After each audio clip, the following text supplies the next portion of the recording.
Saya ya harus mantua purba, ya dokter harus mantua purba. Channel itu channel kebanggaan kita bersama tentunya. Selamat tahun baru teman-teman.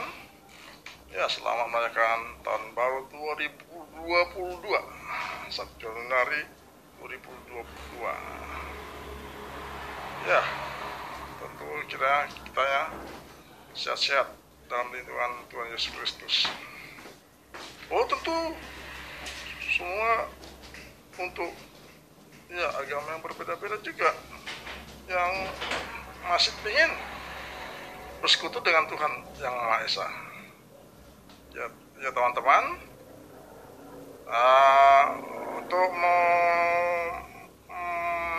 untuk itu kita harus mengikuti protokol kesehatan sesuai arahan bimbingan Presiden kita Joko Widodo, ya Presiden Republik Indonesia, memakai masker, menjaga jarak, dan mencuci tangan dengan air dan sabun, air mengalir, dan menikmati makanan bergizi untuk stamina tubuh kita.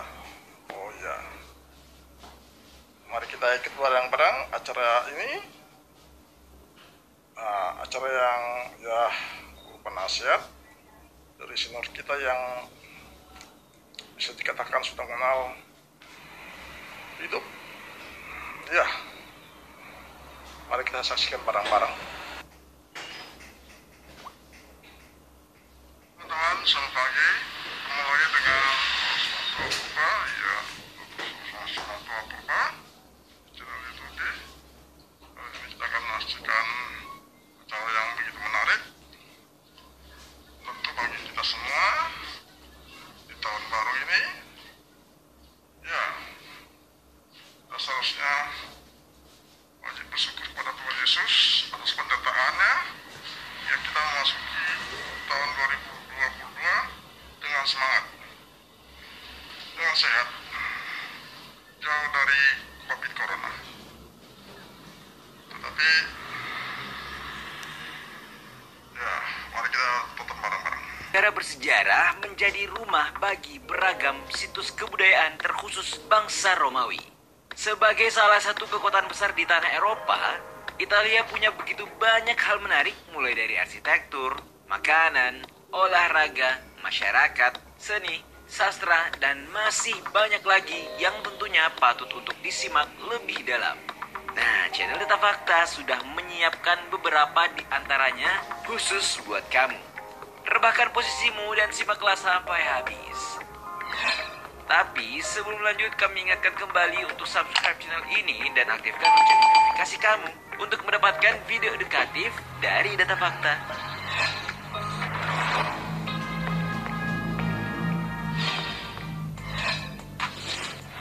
Sejarah peradaban. Wilayah yang saat ini didiami Italia sudah dihuni manusia modern sejak 40.000 tahun yang lalu. Diketahui, masyarakat kuno Italia pra-Romawi seperti bangsa Umbria, orang Latin atau Italic, Volsci, Samnium, Celt, dan Liguria mendiami bagian utara Italia. Sementara di bagian selatan, Italia telah dihuni berbagai bangsa dan peradaban. Di antaranya bangsa Venesia, Karthago, dan orang-orang Yunani kuno yang mendirikan pemukiman. Dilansir dari Toko.com, dalam artikelnya A Brief Look at Italy History of Division, tertulis, sejarah Italia dicirikan dalam dua periode persatuan, yaitu Kekaisaran Romawi pada tahun 27 sebelum Masehi sampai 470 Masehi, dan Republik Demokratis Modern yang berdiri pasca berakhirnya Perang Dunia II. Suku Itali atau yang juga dikenal sebagai orang Latin mendirikan Kekaisaran Romawi sekitar 27 tahun sebelum Masehi. Antara abad ke-6 hingga 3 sebelum Masehi, Roma yang jadi pusat sejarah Italia kala itu menaklukkan semenanjung Italia yang lalu selama beberapa abad berikutnya menyebar dan mendominasi Mediterania dan Eropa Barat.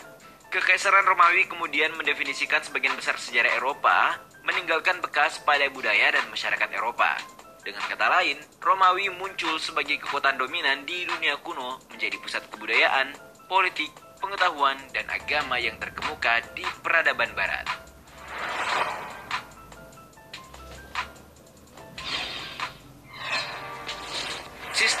pemerintahan.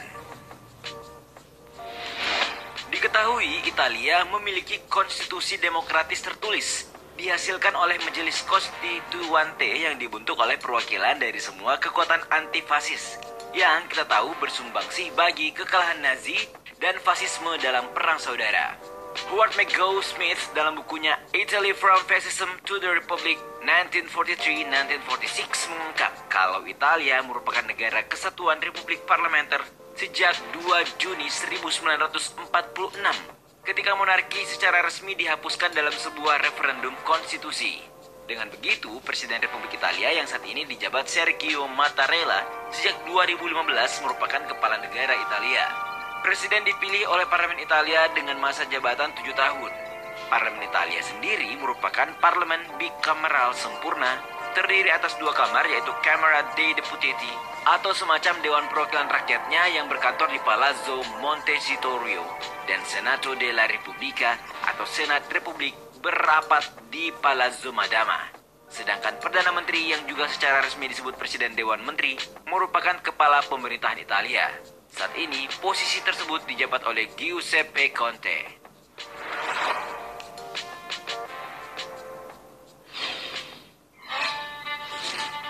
Bentuk daratan yang unik. Bernama lengkap Republik Italia atau dalam bahasa Italia Repubblica Italiana merupakan sebuah negara yang terletak di Eropa Tengah Selatan, menempati semenanjung yang menjorok jauh ke Laut Mediterania. Wilayahnya terdiri atas sejumlah pulau, termasuk 2 pulau utama atau yang terbesar yaitu Sisilia dan Sardinia. Negara dengan luas 300.338 km persegi ini berbatasan dengan Prancis, Swiss, Austria, Slovenia, San Marino, dan Vatikan. 2 diantaranya yaitu San Marino dan Vatikan berada tepat di wilayah Italia. Yang menarik, seperti dilansir Encyclopedia Britannica, negara yang dihuni 60,36 juta manusia ini terdiri atas beberapa lanskap paling bervariasi dan indah di bumi. Sering digambarkan sebagai negara berbentuk seperti sepatu bot. Coba perhatikan bentuk daratan Italia ini. Mirip kan dengan sepatu bot? Kalau kita cek laman reference.com dalam artikel Why is Italy shaped like a boot? Italia berbentuk seperti sepatu dikarenakan daratannya secara bertahap terbentuk saat Afrika bergerak ke utara, menciptakan lempeng tektonik Eropa, cekungan Mediterania, dan beberapa pegunungan. Karena itu, pegunungan Apennini sebagai salah satu yang tertinggi tumbuh membentuk tulang punggung semenanjung hingga ke Sisilia, membentuk seperti sepatu boot.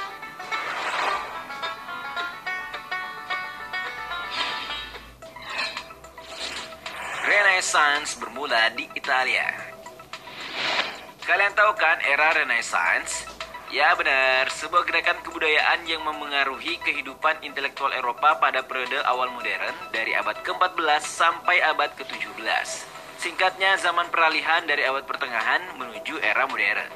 Pada puncaknya di abad ke-16, pengaruh Renaissance yang memberi perspektif baru terhadap humanisme, sains, eksplorasi, dan seni menyebar ke seluruh Eropa, dirasakan dalam berbagai aspek seperti sastra, filsafat, seni, arsitektur, musik, politik, ilmu pengetahuan, agama, dan aspek lain di bidang intelektual.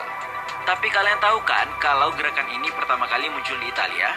Ya, tepatnya di kota Florence. Melansir ItalyMagazine.com, para sejarawan menunjuk Florence sebagai sumber awal gagasan Renaissance, salah satunya merujuk pada karya-karya penyair Dante Alighieri dan Francesco Petrarca. Dari perspektif ekonomi, Italia dikatakan sebagai sumber kelahiran Renaissance dikarenakan faktor keuangan. Ya, dengan begitu, elit-elit politik dan penguasa-penguasa Italia membiayai, melindungi, dan mendukung seniman serta intelektual-intelektual Italia. Kita tahu, kota Florence kala itu merupakan kota perbankan yang teramat komersil. Kota terbesar ketiga di Eropa setelah London dan Konstantinopel. Dengan cara itu, Florence disusul 2 kota lain seperti Milan dan Venesia menjadi pusat kebudayaan Eropa. Pada puncak gerakan Renaissance, Italia begitu berkembang dengan menghasilkan banyak cendekiawan, seniman, hingga diplomatik terkenal seperti Leonardo da Vinci, Galileo Galilei, Michelangelo, dan bapak filsafat politik Niccolo Machiavelli. Selain itu juga ada tokoh-tokoh penjelajah terkemuka seperti Marco Polo, Christophorus Columbus, Amerigo Vespucci, dan Giovanni De Verrazzano yang menemukan rute baru ke timur jauh dan dunia baru yang membantu era penjelajahan Eropa.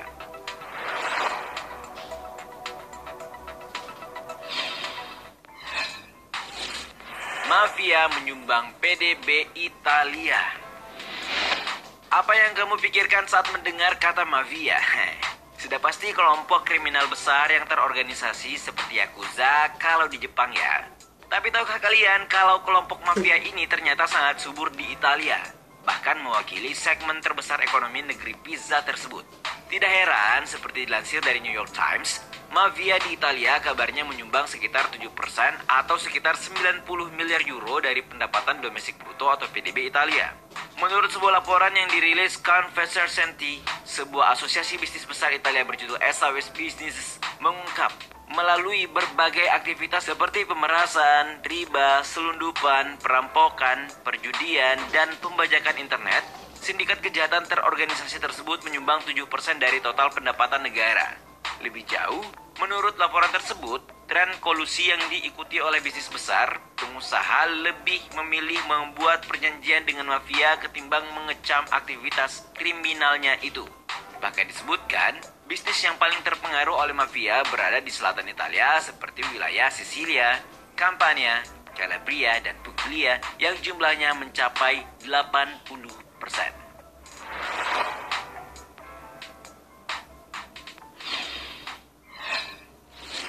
Rumah bagi situs sejarah terbanyak.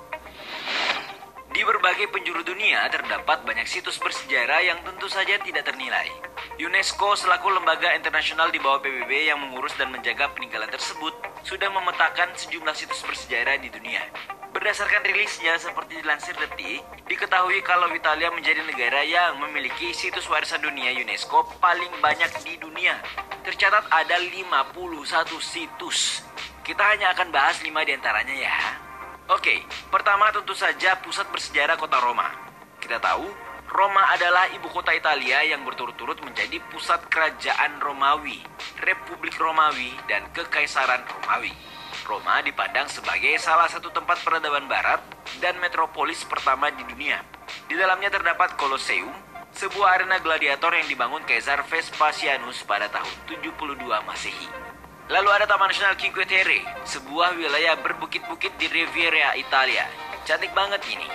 Kemudian ada rumah-rumah tradisional Alberobello di wilayah Puglia yang menjadi salah satu contoh brilian arsitektur masa itu.